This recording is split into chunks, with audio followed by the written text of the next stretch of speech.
Entonces lo que les decía, que esto garantiza el efecto vinculante de los fallos de corte, lo que genera es descomprimir por completo a los tribunales. Listo, ya está, lo dijo la corte, aplicás el principio de corte y se terminó. Hubo un proyecto con las célebres leyes de democratización de la justicia en el año 2013 de crear cortes de casación por materia. Porque hoy por hoy solamente hay casación especializada en el fuero penal, la casación federal y aquí en la provincia de Buenos Aires. Se había proyectado la casación civil, la casación laboral, etcétera, etcétera. Por ejemplo, hoy por hoy, la casación aquí en la provincia de Buenos Aires en materia civil o en materia laboral o contenciosa administrativa la ejerce la Suprema Corte de Justicia Provincial a través del recurso extraordinario de inaplicabilidad de ley. Pero no tenemos un órgano federal centralizado.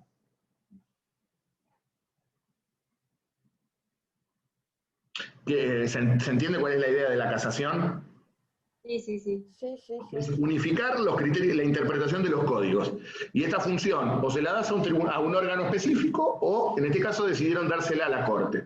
La Corte, por vía del recurso de casación, iba a tener la función de unificar la interpretación de los códigos de fondo y su jurisprudencia era obligatoria para los jueces inferiores. Y reitero, no solamente la interpretación que hiciera de los códigos por recurso de casación, sino que también sería obligatoria la interpretación que hiciera de la Constitución por vía del recurso extraordinario. Se hace realidad el artículo 16 de igualdad ante la ley, ¿no? Yo creo que sí, porque te agarra un juez, te interpreta de una manera, listo, terminaste contento en primera instancia. Te agarra otro que dice, a mí no me importa lo que diga la Corte, yo tengo mi criterio, y empezás el peregrinaje por las instancias judiciales hasta llegar a la Corte. Entonces, un justiciable tuvo su derecho reconocido en breve y el otro por ahí tiene que esperar 5 o 6 años. Claro. Y estoy siendo benévolo porque la Corte tiene sus plazos, ¿no?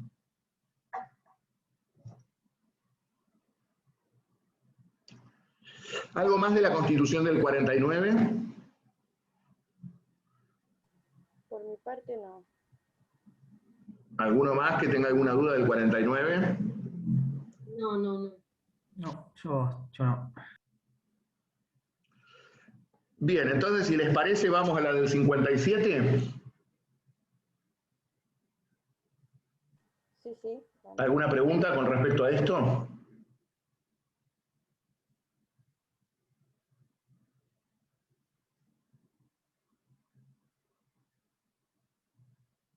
¿Tienen clarísima la del 57? Pues miren que es más que el artículo 14. Sí. No, yo tengo una duda sobre la convención, la Junta Consultiva Nacional, porque me confundo mucho entre la Convención Constituyente y esa Junta que se hace antes, que no entiendo la finalidad en sí de eso. La Junta Consultiva actuó como una especie de Congreso de la Nación o como órgano de asesoramiento legislativo para el gobierno. No más que eso. En esa Junta O sea, no importa. Yo ni la menciono a la Junta Consultiva Nacional. A ver, pero esa Junta Consultiva discutió dentro del radicalismo. No, la Junta Consultiva Nacional tuvo representación de todos los partidos políticos, menos obviamente del proscripto peronista y del Partido Comunista. No fue algo propio del radicalismo. Ajá. Y estaba compuesta originariamente por 2 representantes de cada partido. El problema es que cuando se fractura el radicalismo, obviamente el frondicismo decide no participar de la Junta Consultiva. Esa era mi duda, porque yo no entendía si ahí mismo en la Junta Consultiva era que se había discutido la candidatura de Frondizi y ahí se había... Ahí está, la Junta Consultiva, ¿qué es esto? Fue un órgano de asesoramiento del gobierno de facto, punto. No es algo del radicalismo. ¿Y qué discutía esa junta consultiva? Y como te les digo, asesoraba al gobierno en materia legislativa, en materia de medidas de gobierno. Era una payasada para que, como que el gobierno de facto consultaba con las distintas fuerzas políticas para contraponerse al tirano prófugo que hacía lo que quería. Se las dio Carlos a la Junta Consultiva, ¿no? Sí, y no entendía que... Si no sirve para nada la Junta Consultiva Nacional. ¿A ustedes les parece que Aramburu le iba a hacer caso a la Junta Consultiva Nacional? Cuando tuvo que fusilar, consultó. Por eso no entendía O sea, en la ¿para qué estaba? ¿Para qué estaba? Para nada. Era una pantalla. Para juntar gorilas, para lo único que sirvió. Claro. Yo pensé que en esa junta consultiva el gobierno les consultaba, entre comillas, cómo si hacer o no la reforma o... No, porque cuando se constituye la Junta Consultiva ni siquiera estaba en proyecto lo de la reforma. No. Ah, Era más genérico. ok. No sé para qué jode con la Junta Consultiva, porque yo cuando daba la reforma no la daba, porque es un organismo para confundir, porque ¿qué efecto práctico tuvo? Ninguno, no sirve para nada. O sea, por ahí sí sirve para ilustrar cómo todos los partidos antiperonistas que se opusieron a Perón, después fueron todos juntitos a asesorar a un gobierno de facto, pero más que para ilustrar eso. Claro, porque el profe en las preguntas que sube, pregunta qué se discutía en la Junta Consultiva con respecto a la reforma constitucional. Y puede ser que se haya discutido, obviamente se debe haber discutido, pero no me parece una discusión trascendente. Okay. Lo trascendente es lo que vino después, cuando se reúne la Convención Nacional. Claro, porque él ahí plantea cuál era la posición de los diferentes partidos, o sea, de la Unión Cívica Radical Intransigente y de los partidos menores. Claro. Obviamente que la Unión Cívica Radical está en contra de la reforma y el resto está a favor. Yo supongo que es lo único que rescató de eso, que más o menos te orientaba para dónde estaban ubicados. Sí, eso es cierto, porque obviamente, del mismo modo que lo asesoraron en un montón de aspectos, también le consultaron el tema de la reforma. Y sirve para, como bien decís vos, para ver esto, bueno, dónde estaban parados los partidos políticos, pero, digamos, lo que dictaminara la Junta no tenía efecto vinculante ni nada por el estilo. En efecto, la convocatoria a la constituyente se da por un decreto del Poder Ejecutivo, el 3838 de abril de 1957. Y con respecto a esto quiero marcar dos cosas. En primer lugar, que por primera vez se estableció el sistema proporcional como sistema electoral, allí en el decreto 3838, es decir, la convención iba a estar integrada por las distintas fuerzas políticas en forma proporcional a los votos obtenidos, se usó el subsistema DON, y en segundo lugar, que en aquellas elecciones para convencional constituyente de julio de 1957 fue la primera vez que triunfa el voto en blanco en una elección. Suele decirse que fue cuando gana Ilia la presidencia en el 63 que gana el voto en blanco, pero esto no fue así. El voto en blanco triunfó en dos oportunidades electoralmente hablando, en la del convencional del 57 y en las legislativas del 60. Cuando ya Frondizi había traicionado el pacto con Perón. Es decir, siempre triunfó el voto en blanco, ¿cuándo? Cuando el peronismo no estuvo o aliado con alguna fuerza, o cuando lisa y llanamente no tuvo ningún tipo de participación por la proscripción. Para definir el sistema DON, ¿está bien decir que es un sistema que otorga un número de bancas proporcional a los votos obtenidos, o hay que ser más minucioso? No, con eso es suficiente. Como digo siempre, los van a torturar en derecho político con el sistema DON. Okay. Que ahí sí les van a hacer las cuentitas, cuál es la cifra divisora, es una cosa inentendible. para eso tienen derecho político, acá sí. en realidad el sistema proporcional es el que establece el número de bancas proporcional a los votos obtenidos. Y hay varios subsistemas, el sistema D'Hondt, el sistema de cociente. O sea, básicamente lo importante de ese sistema es que estaban todos los partidos representados en el... Menos el peronismo, obviamente, proscripto. Bueno, pero estaba proscripto. Sí. Pero de los que participan del acto electoral, prácticamente todos tuvieron representación en la convención. Después, las impugnaciones acerca de la legitimidad de la convención, ¿las tienen?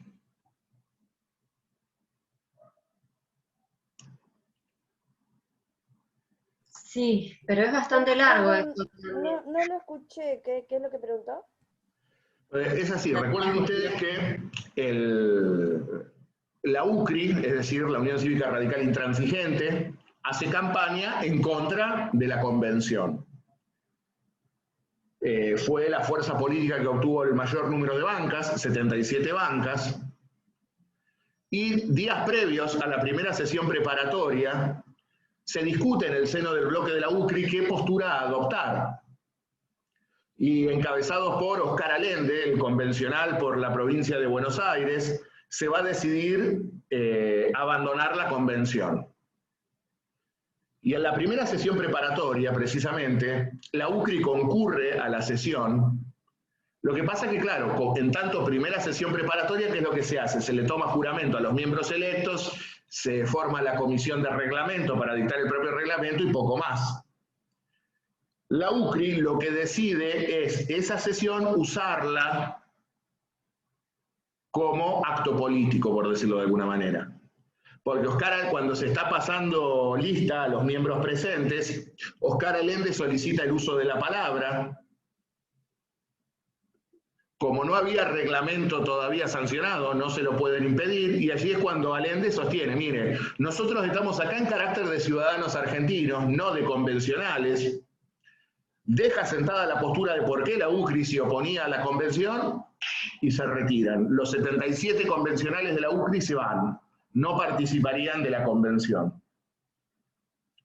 Luego, ya luego de constituida la convención, vino la moción del representante de la Unión Federal, Enrique Ariotti, quien presenta una moción sosteniendo la vigencia de la Constitución del 49 y la ilegalidad tanto de la convención, de la proclama del 56, como del decreto 3838, y como correlato de ello, la inexistencia legal de la convención.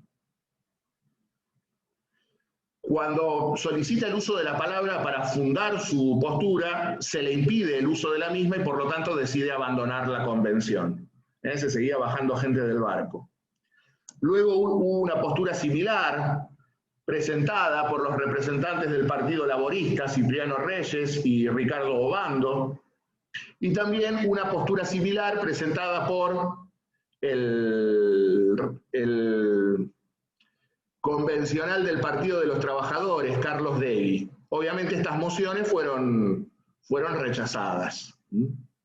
Ahí también nos tenemos que acordar son un montón de actores los que... Esta es la complejidad que tiene la convención del 57. Yo le decía, uno lee la convención y dice, 14 bis y nada más. No, es mucho más profundo, es mucho más complejo el asunto. No va por ahí a acordarse los nombres, pero sí las fuerzas políticas que impulsan. Sí, uno ya con el Partido Laboral, de los Trabajadores, más o menos son todos bastante aliados al peronismo, entonces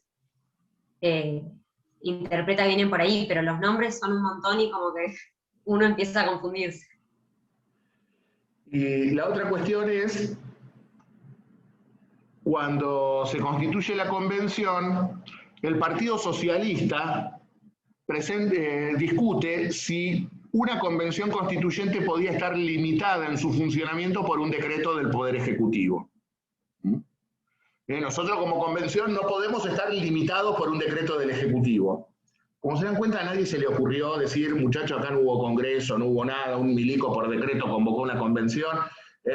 Discutían formalidades, como verán. Y en este sentido, el convencional por el radicalismo del pueblo, Ricardo Bassi, dice, tienen razón, dice, la convención es soberana y en consecuencia tiene la competencia para dar su propio reglamento y con sus propias atribuciones.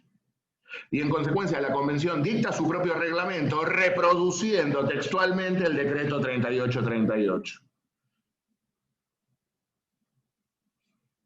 Una payasada. Pues, si realmente sos soberano, ¿por qué repetiste todo lo que dice el decreto? Porque tenías miedo que Aramburu te cerrara la convención, ¿no? Por ahí hubiese sido lo más sano. Una declaración de principio, somos soberanos, no hubo congreso acá. Pero nada, discutieron, bueno, sí, es cierto, no nos puede limitar el Poder Ejecutivo, dictemos nuestro propio reglamento. ¿Y qué pusiste en el reglamento? Lo mismo que el decreto. Bueno, básicamente están como legitimando también un decreto de un gobierno de facto. Sí. Y sí. Y sí. Y después, bueno, sí, ya vienen las cuestiones vinculadas a la reforma propiamente dicha. La Convención va a declarar la vigencia de la Constitución del 53 y las reformas del 60, 66 y 98. Pero ustedes me dirán, ¿eso ya no lo había hecho Aramburu por decreto un año antes? Sí, es cierto, pero en este sentido la Convención también es como, se acordó que era soberana y lo hizo por acto propio, como si aquel decreto no hubiese existido. Pero ya estaba vigente la Constitución del 53 y las reformas. Sí, pero le daban un tinte de legitimidad. Y lo cierto es que algunos radicales del pueblo dijeron, bueno, restablecida la Constitución del 53, hasta acá llegó mi amor, nos vamos. Y se seguía yendo gente. Y hasta que se aprobó el artículo 14 bis, el 67 inciso 11, que recuerden ustedes no estaba en el temario de reforma, se sancionó, se reformó igual, y ya prácticamente se retiraron todas las fuerzas políticas, quedó solamente el radicalismo del pueblo, o un sector del radicalismo del pueblo, porque muchos se habían ido, y el comunismo. En consecuencia, ya sin quórum para seguir funcionando, la convención fue clausurada en el sentido de ponerle fin jurídicamente hablando por el propio presidente Aramburu el 14 de noviembre de 1957. No sé si tienen alguna duda con respecto al 14 bis.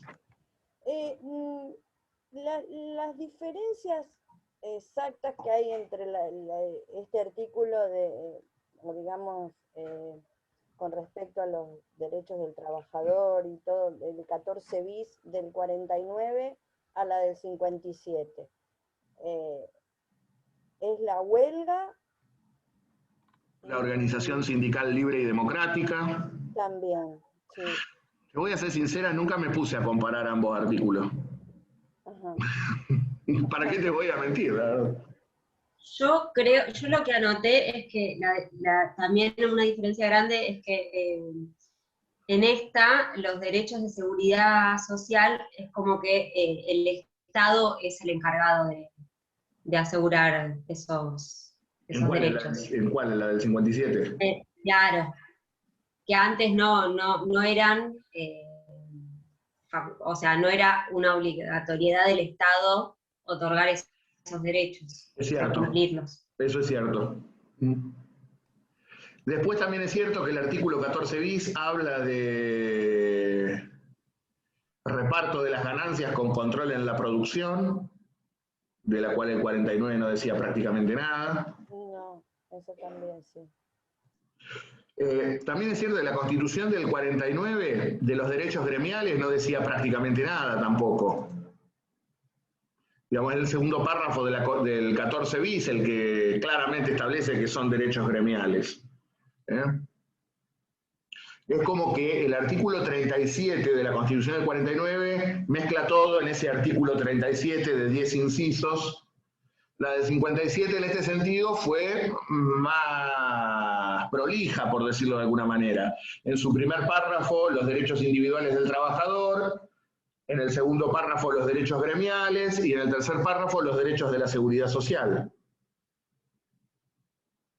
Claro, y ahí, como decía Lucre, donde es como que lo expresa como que el Estado obligatoriamente le debe otorgar los beneficios de la seguridad De la seguridad social. Una obligación, además, integral e irrenunciable, como dice el artículo 14 bis. Sí, hay un número mayor de derechos en la del 49 que en el artículo 37 de la del 49. Hay muchos más en esta. Igual esto lo pusieron y no se cumplió nunca. No, claro. El 14 dice ciencia ficción.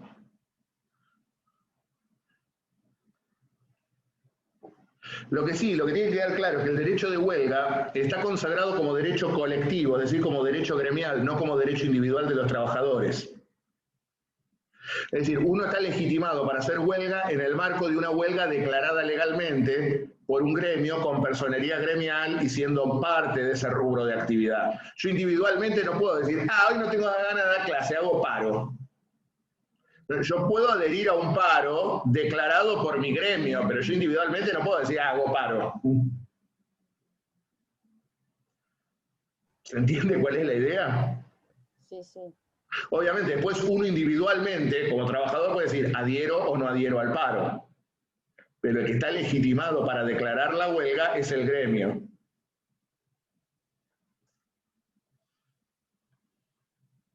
Bien. En el artículo 67, inciso 11,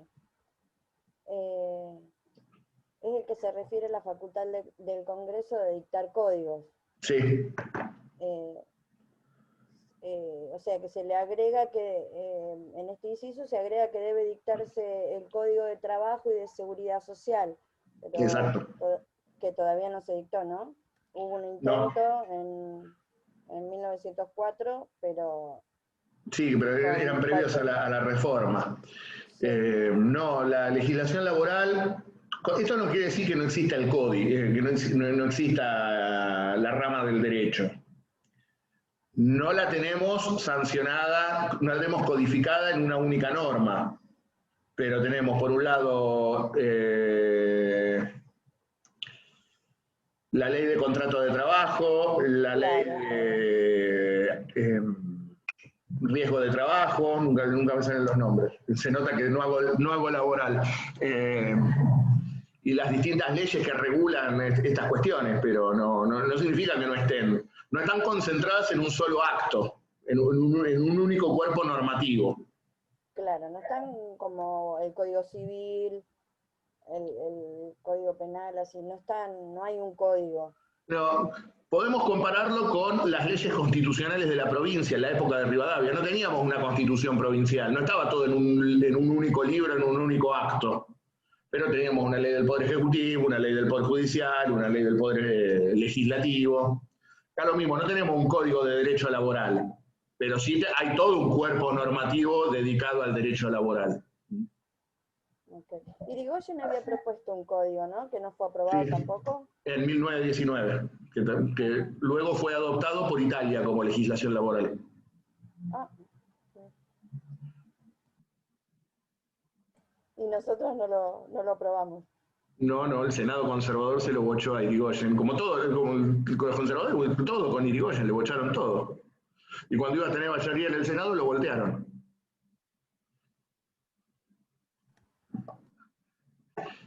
Bien, del 57 nada más, ¿no?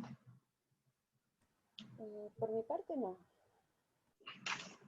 ¿De la enmienda del 72 alguna duda?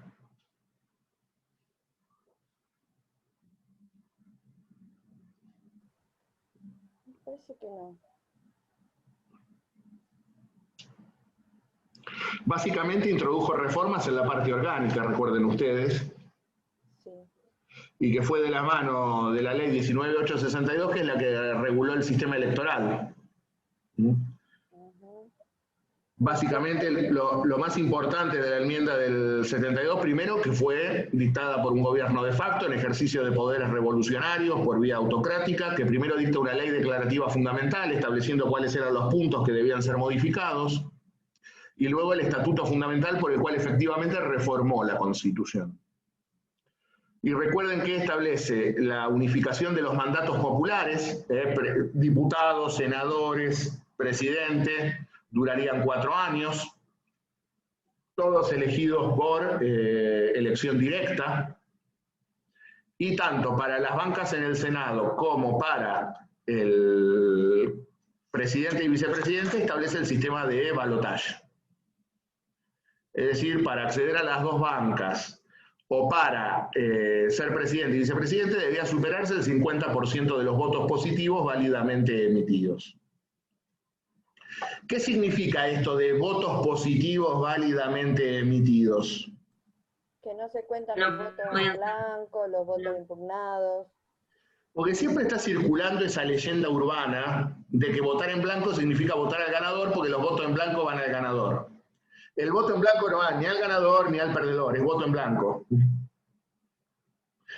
Y los cuerpos normativos lo dicen expresamente, votos positivos válidamente emitidos.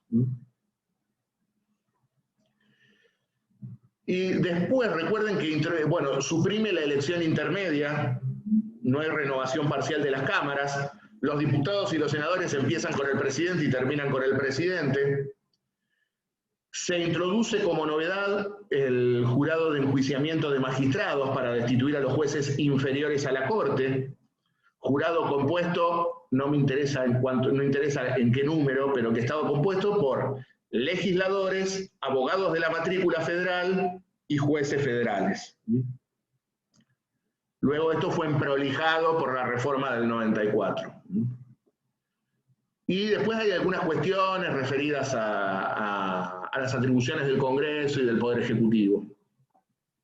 Respecto de la vigencia. Era la pregunta que estaba esperando. Digo, no puedo creer que les haya quedado clara la vigencia, porque les iba a preguntar. Yo tengo una duda. Sí.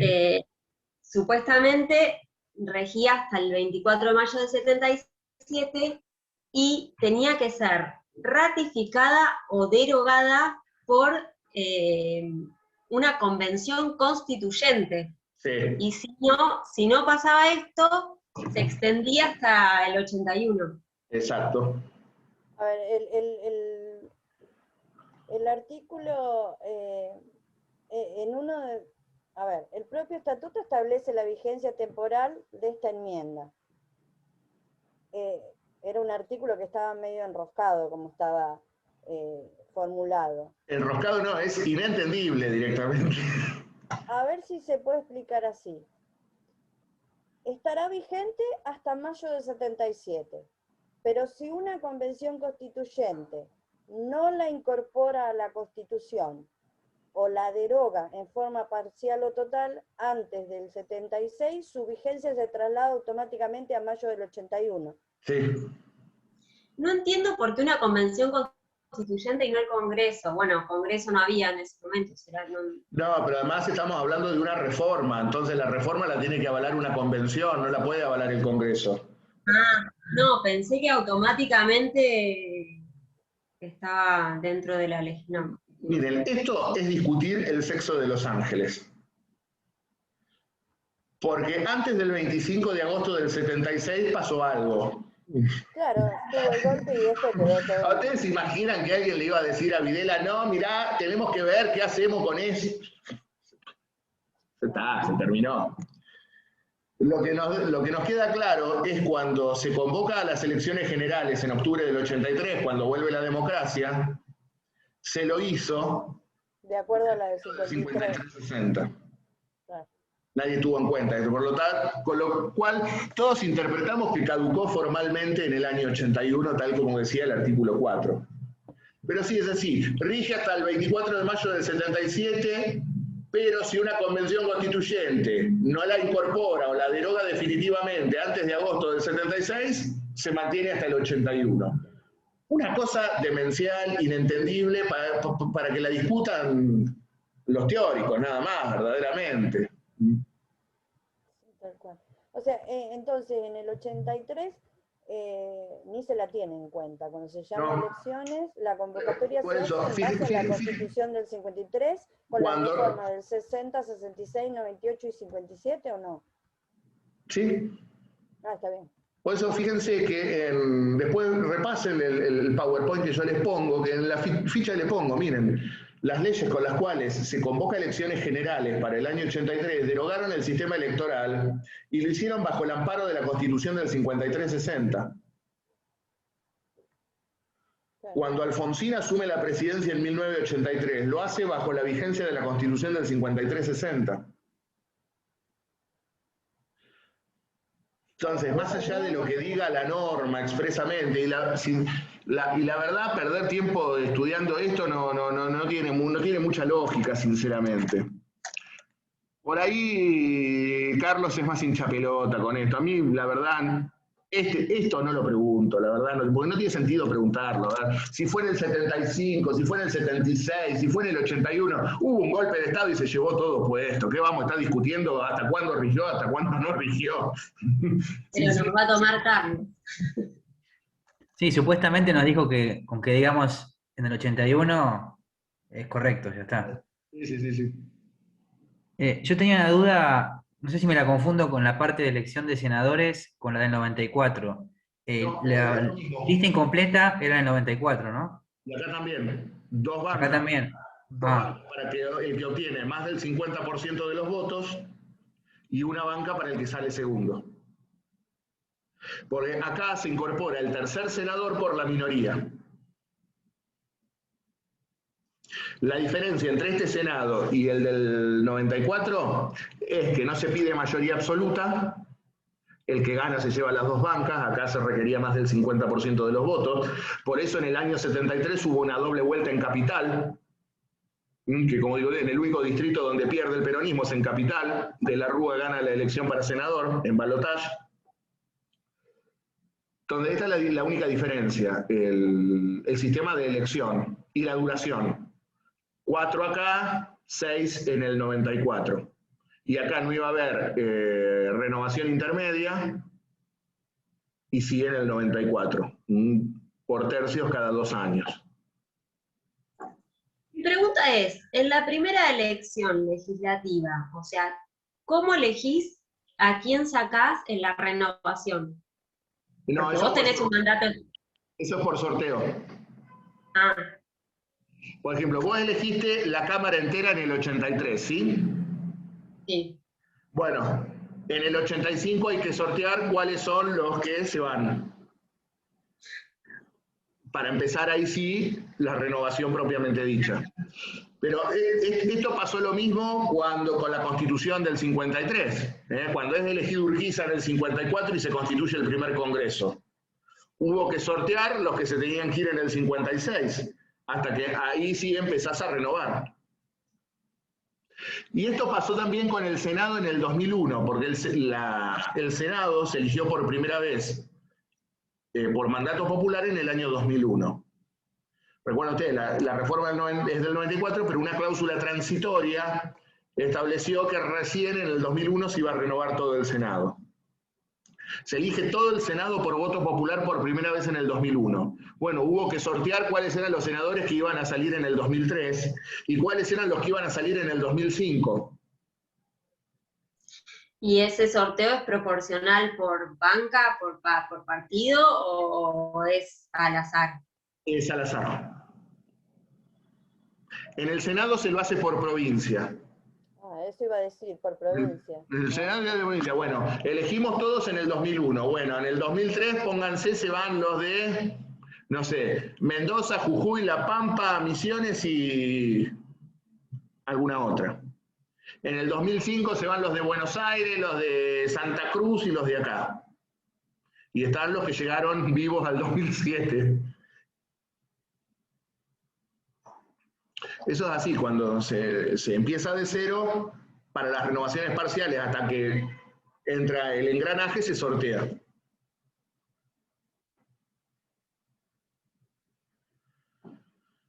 Bien, ¿algo más de acá del 72?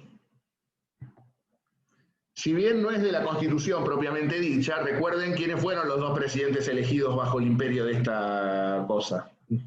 Porque es una cosa, no es una Constitución, es una cosa rara. Recuerden, la elección de Cámpora y después la de Perón. Y para esto también tienen un trabajo mío para leer. Y bueno, y nos queda la del 94. ¿Qué quieren ver del 94? Entera, básicamente. Como si fuera cortita, ¿no? Sí, enterita. Bueno, ya vieron que comenzó a trabajarse la reforma mucho antes del 94. No sé si Carlos les habló del Consejo para la Consolidación de la Democracia en tiempos de Alfonsín. Sí, sí. Bueno, no lo voy a dar acá al Consejo para la Consolidación de la Democracia porque no llegamos. Pero como digo siempre, el primer intento reformista fue durante la presidencia de Alfonsín, con la creación del Consejo para la Consolidación de la Democracia, presidido por Nino. Eso en el PowerPoint mío está todo eso. Y la reforma, ¿no? Luego de que dictamina el Consejo, la reforma no se puede llevar a cabo porque justo la administración alfonsinista entra en su tobogán descendente. Y quedó archivado el proyecto hasta que el Calos lo encontró a Mingo. Mingo la pegó con la convertibilidad y un gobierno que venía a los tumbos enderezó a la nave, como diría un filósofo del fútbol. Entonces, bueno, una vez que Carlos tuvo estabilidad económica con la ley de convertibilidad, se quiso quedar un cachito más en el sillón de Rivadavia. Y empezó ya en el año 92, empieza a instalar con fuerza la idea de la reelección presidencial. Ahora, pues como saben ustedes, para reelegir al presidente necesitas reformar la Constitución. Y en este sentido, hubo de todo, porque, por ejemplo, el Consejo Supremo del Partido Justicialista presenta un dictamen avalando la necesidad de la reforma, sosteniendo no solamente la reelección presidencial, sino que todo el proceso de reformas neoliberales y de reforma del Estado tenía que tener rango constitucional, como decía el dictamen, para no desandar el camino hasta aquí desarrollado. Y en este sentido, nuevamente, comenzamos con el tema de reforma sí, reforma no, y qué postura iban a adoptar los distintos partidos políticos, principalmente el radicalismo. Porque el menemismo tenía claramente mayoría en la Cámara de Diputados, en el Senado, pero el tema era cómo juntaban los 2/3 en diputados. Y había una actitud bastante obstruccionista por parte del radicalismo de cara a la reforma. Y en este sentido, fue Alfonsín claramente quien allana el camino a la reforma. Porque el menemismo en este sentido presionó por todos los wines para reformarla. Acá estaba lo que les decía hoy, el dictamen del peronismo. Es imperioso en ese sentido darle estabilidad constitucional a los principios y objetivos de la reforma del Estado para garantizar la irreversibilidad del camino ya recorrido. E inclusive el bloque de senadores peronistas presenta un proyecto de reforma constitucional, uno lo presenta Carlos Juárez, el eterno caudillo santiagueño, y digamos que la campaña, en el año 93 debía producirse la renovación legislativa, y la campaña giró en torno a la reforma constitucional. El tema era precisamente cómo computaba los 2/3 nuevamente. Y en este sentido hubo un proyecto de la UCD, del diputado Francisco de Durañona y Bedia, la UCD ya claramente aliada del menemismo en ese entonces, un proyecto para reglamentar el artículo 30 de la Constitución Nacional que estableciera que los 2/3 debían computarse sobre los miembros presentes. Es decir, una ley para reglamentar la Constitución. Y lo que ve Alfonsín claramente, que por algo era líder y el resto no llegó ni a nada,